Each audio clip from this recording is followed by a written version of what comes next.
తెలంగాణలో రైతు సంక్షేమం కోసం ప్రభుత్వం అనేక చర్యలను చేపడుతుంది. వ్యవసాయ రంగాన్ని ఆధునీకరించే దిశగా రేవంత్ రెడ్డి ప్రభుత్వం కీలక చర్యలు చేపట్టింది. రాష్ట్ర ప్రభుత్వం ఇప్పటికే రాయితీపై వ్యవసాయ యంత్రాలు, పనిముట్లు అందిస్తోంది.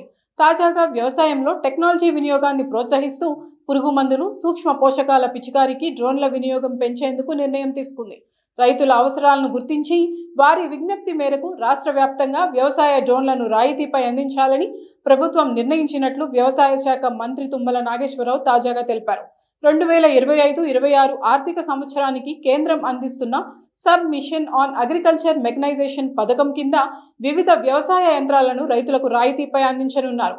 ప్రభుత్వం ఇచ్చే రాయితీ కింద చిన్న, సన్నకారు, షెడ్యూల్డ్ కులాలు, షెడ్యూల్డ్ తెగలు, మహిళా రైతులకు ఈ డ్రోన్లు అందుబాటులో ఉంటాయి.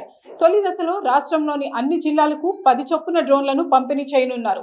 ఒక్కో డ్రోన్ పై 40% సబ్సిడీ ఇవ్వనున్నారు. అంటే గరిష్టంగా 4 లక్షల వరకు రాయితీ అందనుంది. వ్యవసాయ ఉత్పత్తిదారుల సంఘాలు, ప్రాథమిక సహకార సంఘాలకు సైతం ఈ డ్రోన్లు అందిస్తారు. డ్రోన్ల వినియోగంతో పిచికారీ సమయం 70% నుంచి 80% వరకు తగ్గే అవకాశం ఉంటుంది. అంతేకాదు, ఎరువులు, సూక్ష్మ పోషకాలు సమానంగా పంటకు ఈ విధానంలో అందుతాయని మంత్రి తుమ్మల వివరించారు. కూలీల ఖర్చులు తగ్గి రైతులకు లాభాలు వస్తాయన్నారు.